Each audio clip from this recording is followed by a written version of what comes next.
क्योंकि कोरोना का नया स्ट्रेन पहले से ज्यादा खतरनाक है। कोरोना से की दूसरी लहर हर दिन मरीज बढ़ा रही है।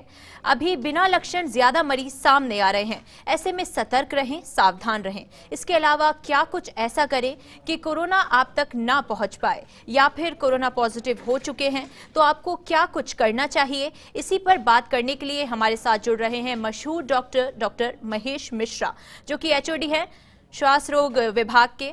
सर, बहुत बहुत स्वागत है आपका फर्स्ट इंडिया से जुड़ने के लिए। सर, पहला मेरा सवाल आपसे ये रहेगा कि जो कोरोना है उसमें पहले जो उसमें लक्षण दिखाई देते हैं उसमें सांस लेने में ज्यादा दिक्कत आती है। अभी जो लोगों को लक्षण दिख रहे हैं उसमें वो सोते रहते हैं, उनको सोते सोते सांस लेने में दिक्कत होती है। वो उठते हैं, पल्स ऑक्सीमीटर से चेक करते हैं, मगर उनकी पल्स जो है वो बिल्कुल सही आती है। तो ऐसे में क्या किया जाए? देखिए, जहाँ तक कोरोना के लक्षणों की बात है, प्रथम लहर और जो सेकंड वेव अपन इसको कह रहे हैं, इनमें दोनों में कोई खास फ़र्क नहीं है। लक्षण पहले जैसे ही हैं, दोनों में कोई फ़र्क नहीं है। फ़र्क ये है कि इसकी इन्फेक्टिविटी ज़्यादा है, ये ज़्यादा स्पीड से लोगों को इन्फेक्ट कर रहा है, और साथ ही साथ इसकी आक्रामकता ज़्यादा है, सीवियरिटी ज़्यादा है। इस सीवियर ज़्यादा हो रहा है पहले के बजाय। पहले जो आराम से इसके थ्रोम्बोटिक कॉम्प्लिकेशन ज़्यादा हो रहे हैं। पहले थ्रोम्बोटिक कॉम्प्लिकेशन नहीं हुआ करते, इतने नहीं होते थे, लेकिन इतने नहीं हुआ करते थे। अभी सीवियरिटी ज़्यादा है इसकी। और जहाँ तक सांस लेने की तकलीफ की बात है, ये शुरुआत में नहीं आती है। सांस लेने में तकलीफ आपको हो रही है, इसका मतलब आपको करीबन कोरोना हुए है, वो 5-7 दिन हो गए आपको हो गए हैं। 5-7 दिन बाद ही सांस लेने में तकलीफ होती है। यदि आपको शुरुआत में सांस की तकलीफ हो रही है, इसका मतलब ये है कि अपन ने कोरोना के जो लक्षण को इग्नोर किया। सांस लेने की तकलीफ 5-7 दिन में होती है, शुरुआत में नहीं होती है। यदि शुरुआत में अपन सतर्क रहें तो इसकी जो आक्रामकता है, गंभीरता, उससे बचा जा सकता है।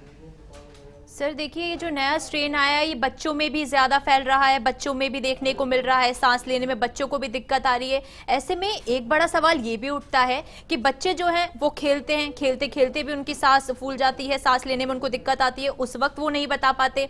तो अगर उन्हें कोरोना हो गया है और उस वक्त उन्हें सांस लेने में दिक्कत आ रही है, तो उन दोनों को डिफ्रेंशिएट कैसे किया जाएगा? देखिए, जहाँ तक बच्चों की समस्या की बात है, उसमें जो एग्जिस्टिंग सिम्टम है, माता पिता को पता होता है कि बच्चे की कितनी तकलीफ होती है, बच्चों खुद को पता होता है कि मेरे खेलते हुए कितनी सांस फूलती है। एग्जिस्टिंग सिम्टम है, उससे वर्सन होता है, तो अपने को कोरोना का अपने को संदेह करना चाहिए कि बच्चे को कोरोना हो सकता है। लेकिन कभी भी कोरोना बाहर से नहीं, कभी भी कोरोना घर में नहीं आता है। कभी भी कोरोना घर में नहीं आता है जब तक आप बाहर नहीं जाओ, आप किसी के संक्रमित के संपर्क में नहीं आओ आप। तो जैसे कोई संक्रमित के संपर्क में अपन आए हैं, अपना बच्चा है, अपन आए हैं, और फिर उसमें सांस लेने की जो उसकी जो गति थी उसमें परिवर्तन आया, तो अपने को संदेह करना चाहिए कि हमारे बच्चे के कोरोना हो सकता है। बच्चे में कोरोना के सिम्टम थोड़े अलग भी होते हैं। बच्चों में डायरिया ज़्यादा पाया जाता है, बच्चों में हेडेक ज़्यादा पाया जाता है, और बच्चे यूजुअली बताते नहीं सिम्टम्स को कि माता पिता से डांट पड़ेगी। तो थोड़ा सा माता पिता को थोड़ा सा विजिट रहना चाहिए, हमारा बच्चा ज़्यादा बाहर नहीं जाए, ज़्यादा खेले नहीं, ज़्यादा किसी से मिले नहीं, ये अपने को ध्यान रखना चाहिए। सर, ये जो नया स्ट्रेन आया है ये पहले के स्ट्रेन के मुताबिक जो उसके मुकाबले में है, ये उससे ज़्यादा खतरनाक बताया जा रहा है। ये उससे ज़्यादा खतरनाक क्यों बताया जा रहा है? क्या कुछ कोई और भी लक्षण इसमें सामने निकल कर आ रहे हैं कि ये और तेज़ी से फैल रहा है? क्या रीज़न है कि ये उससे ज़्यादा खतरनाक है? देखिए, जहाँ तक कोरोना के लक्षण की संभावना है, मैंने पहले भी आपको कहा कि पिछले स्ट्रेन में उस स्ट्रेन में लक्षणों में कोई फ़र्क नहीं है, लेकिन इसकी सीवियरिटी ज़्यादा है। पहले जो कोरोना के होता था 2020 का, उसमें ये पाया जाता था कि वृद्ध लोग, 60 से ऊपर लोग ज़्यादा इफेक्ट हो रहे हैं। अभी जो कोरोना है वो उम्र का लिहाज नहीं कर रहा है, ये जवान लोगों को इफेक्ट कर रहा है जिनके कोई कोमोर्बिड नहीं है, बिना किसी बीमारी के भी ये कोरोना हो रहा है। पहले जो कोरोना होता था वो यूजुअली पाया जाता, किसी के डायबिटीज है, किसी के ब्लड प्रेशर है, और किसी की कोई बीमारी, उनमें ज़्यादा पाया जाता था। अभी वो वाला कोरोना किसी का सम्मान नहीं कर रहा, जो सामने आ रहा है उस पर वार कर रहा है। और ख़तरनाक इसलिए है कि इसके कॉम्प्लिकेशन ज़्यादा है, थ्रोम्बोटिक कॉम्प्लिकेशन ज़्यादा है।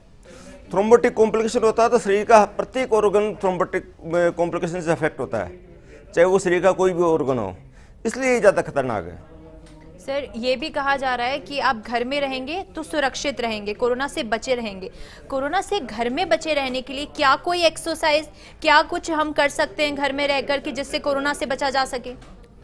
कोरोना से बचने के लिए घर में रहना जरूरी है। घर में रहते तो शायद कोरोना आपके यहाँ नहीं आता है, घर से बाहर जाते हैं तो कोरोना आपके यहाँ आता है।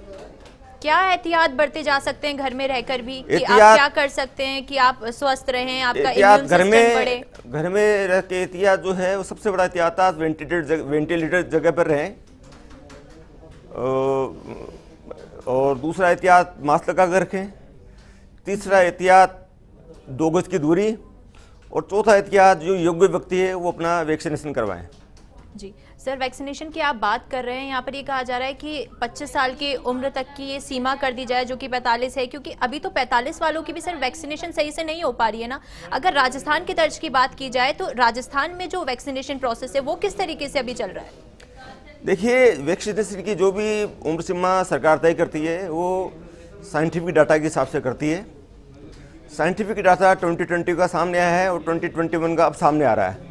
तो 2020 का जो डाटा था उसमें यह था कि जो 45 साल से ऊपर के लोग आ गए वो ज़्यादा अफेक्ट हो रहे हैं, इसलिए सरकार ने ये तय किया कि 45 साल से ऊपर वालों को टीका लगाया जाए। अभी जो नया डाटा आ रहा है उसमें यंग लोग ज़्यादा अफेक्ट हो रहे हैं। तो अब निश्चित रूप से जब भी सरकार के पास ये डाटा जाएगा, 2021 का डाटा जाएगा, तो निश्चित रूप से आने वाले समय में इसमें परिवर्तन देखेंगे। जब एक आदमी कोरोना संक्रमित पॉजिटिव पाया जाता है, वो कोरोना से ग्रस्त हो जाता है, तो वो किस तरीके से अपनी दिनचर्या रखे, क्या कुछ फॉलो करे, उसके बारे में आप क्या बताएंगे कि किस तरीके से अपनी दिनचर्या रखे? वो कोरोना से कोई व्यक्ति संक्रमित होता है तो सबसे पहले तो अपना वो पॉजिटिव माइंडसेट रखें। ऐसा नहीं कि कोरोना हो गया दुनिया खत्म हो गई है। दूसरी बात, अपने आप को आइसोलेट कर लें, परिवार के सदस्य से आइसोलेट कर लें। और तीसरी बात है, एक निकटतम जो स्वास्थ्य कर्मी है, स्वास्थ्य जिस डॉक्टर से सलाह लेते हैं उसके से संपर्क में रहें, उससे बातचीत करते रहें उसके। और यूजुअली 5 से 7 दिन में कोरोना का जो सेकंड वीक बीमारी होने के जो सेकंड वीक होता है, मतलब 7वां 8वां दिन होता है, उस दिन सिम्टम ज़्यादा डिटेरियोरेट होते हैं। उस समय वॉचफुल रहे और ज़रूरत पड़े तो डॉक्टर की सलाह से निकटतम स्वास्थ्य केंद्र पर जाकर अपना उपचार कराएं। सर, जब एक कोरोना पेशेंट एक पीक पे पहुंच जाता है तब वो पहुंच जाता है तो उसको सांस लेने में दिक्कत आती है। ऐसे में अगर वो हॉस्पिटल आता है, वहां पर ऑक्सीजन की उसको कमी लगती है, अवेलेबल नहीं हो पाता है, अगर वो पहुंचता है वहां पर उस वक्त ऑक्सीजन उसे नहीं मिलता है, तो ऐसे में वो क्या करे? क्या कोई अलग से ऑल्टरनेटिव है जिससे वो अपनी ऑक्सीजन की कमी को दूर कर सकता है, सही से सांस ले सकता है, ब्रीथिंग प्रॉब्लम से बच सकता है? क्या कोई और ऑल्टरनेटिव? देखो, ऑक्सीजन का कोई अल्टरनेटिव नहीं है। फ्रेंकली स्पीकिंग, ऑक्सीजन का कोई अल्टरनेटिव नहीं है। ऑक्सीजन तो ऑक्सीजन ही होती है। और जहाँ तक राजस्थान की बात है, अपने यहाँ अभी तक ऑक्सीजन की इतनी समस्या आई नहीं है। प्रचुर मात्रा में ऑक्सीजन उपलब्ध है। और उसका ये कि जो सांस लेने में तकलीफ होती है तो घर में न रखे, और जो भी स्वास्थ्य केंद्र है, जो भी कोविड फैसिलिटी है, वहाँ जाएं, अपना इलाज कराएं। सर, मेरा दूसरा सवाल आपसे ये रहेगा कि जो कोरोना पेशेंट्स हैं वो बहुत जल्दी पैनिक हो जाते हैं, डर जाते हैं। जैसे अभी ही केस देखने को मिला कि आत्महत्या कर ली क्योंकि परिवार के मुखिया की डेथ हो गई थी, उस वजह से 3 लोगों ने आत्महत्या का प्रयास किया। तो आप क्या कहना चाहेंगे कि ऐसे पैनिक सिचुएशन में वो कैसे इस चीज़ से डील करें? देखिए, मैं ये कहना चाहूँगा, कोरोना होना कोई एक तो क्या बोलते हैं उसको, स्टिग्मा नहीं है। और कोरोना यदि आप अपनी चिकित्सक की सलाह में रहते हैं तो आराम से ठीक हो सकता है। बहुत कम केसेज हैं जो सीवियर होते हैं। ये अपने सीवियरिटी जो आईसीयू पे फुल चल रहे हैं उसकी वजह से है कि ये इन्फेक्शन की इन्फेक्टिविटी बहुत ज़्यादा है। इन्फेक्टिविटी बहुत ज़्यादा, 1-2% भी होता है तो अपने पास इतने आईसीयू के बेड नहीं कि अपन सब उनको ऑक्यूपाई कर सकें। तो पॉजिटिव माइंडसेट रखें, चिकित्सक से लगातार संपर्क में रहें और अपनी दवा लें। यदि स्थिति थोड़ी सिम्टम बढ़ते हैं कोरोना के तो निकटतम जो भी उनका स्वास्थ्य केंद्र है वहाँ जाएं, अपना उपचार कराएं, निश्चित रूप से उसके आराम आएगा। Mahesh ji, being a doctor, आपको क्या लगता है कि भारत जो है वो सबसे ज़्यादा प्रभावित देश बन चुका है, जिसके ऊपर कोरोना का दूसरा सबसे ज़्यादा प्रभावित देश बन चुका है? क्या वजह रही होगी इस चीज़ की? देखिए, इसके सबसे जो बड़ा कारण है वो lack of covid appropriate behaviour है। और दूसरा, भारत में जनसंख्या इतनी ज़्यादा है कि जैसे ही थोड़े से कोरोना के केस कम हुए तो जनता, गवर्नमेंट सभी थोड़े रिलैक्स हो गए, तो सभी ने आराम से त्यौहार वगैरह बनाए, सब मिले जुले, वो सारी चीज़ें हुई। तो ऐसा नहीं कि स्ट्रेन अभी कोई ये स्ट्रेन अभी मार्च में आया है, ये स्ट्रेन पिछले साल के अंत में स्ट्रेन आ गया था और मार्च में गवर्नमेंट ने इसको अप्रूव किया कि नया स्ट्रेन आ गया है। तो ये इमीडिएट था, हम लोगों को लग रहा था कि सेकेंड पीक आएगी। हम जब बात करते थे आपस के अंदर तो ये करते थे कि सेकेंड पीक आएगी, और ऐसा नहीं था कि ये पता नहीं था लोगों को। इस थोड़ी सी अपने कोविड अप्रोप्रिएट बिहेवियर का, lack of covid appropriate behaviour है जिसकी वजह से सेकेंड पीक आई है। सर जी, कोरोना है वो ऑर्गन्स पर भी इफेक्ट डालता है, लंग्स पर सबसे ज़्यादा डालता है। तो ऐसे में जब उनके लंग्स पे इफेक्ट डालता है और उसको लेकर कुछ उनकी परेशानियां होती हैं, तो क्या वो ठीक हो जाता है? क्या 4-5 महीनों बाद उनके ऊपर दोबारा कोई इस चीज़ का असर देखने को मिलता है और हानिकारक हो जाता है? देख, लंग्स में जो परेशानी कोरोना जो डालता है, कुछ केसेज में तुरंत आराम आ जाता है जी, कुछ केसेज में टाइम लगता है, और कुछ केसेज में ये ठीक नहीं हो पाता है। लेकिन कौन सा पेशेंट किस तरह से बिहेव करेगा ये समय बताता है।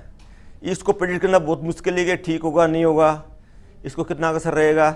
हमने ये देखा पिछले कोरोना के वेव में लगभग 12 वीक में जिनके लंग बहुत डैमेज हुए थे काफ़ी रिकवर हो गए थे। सर क्या ये बच्चों के साथ भी सेम ही रहेगा? जो बड़ों में देखे जा रहे हैं लक्षण, इसके वो बच्चों में भी देखे जाएंगे? बच्चों में सिम्टम रिलेटिवली बड़ों के बजाय कम है, और बच्चों की थोड़ी सी डिफेंस मैकेनिज्म अच्छी होती है, तो बच्चे यूजुअली जल्दी रिकवर करते हैं as compared to adults. Sir इस बार ऑक्सीजन पे पेशेंट को ज़्यादा रखा जा रहा है, तो क्या इस बार कुछ ज़्यादा घातक है कोरोना, इसीलिए ऑक्सीजन पे रखा जा रहा है? बिल्कुल बिल्कुल, ऑक्सीजन पर आने का मतलब है कि लंग्स आपके डैमेज हो रहे हैं।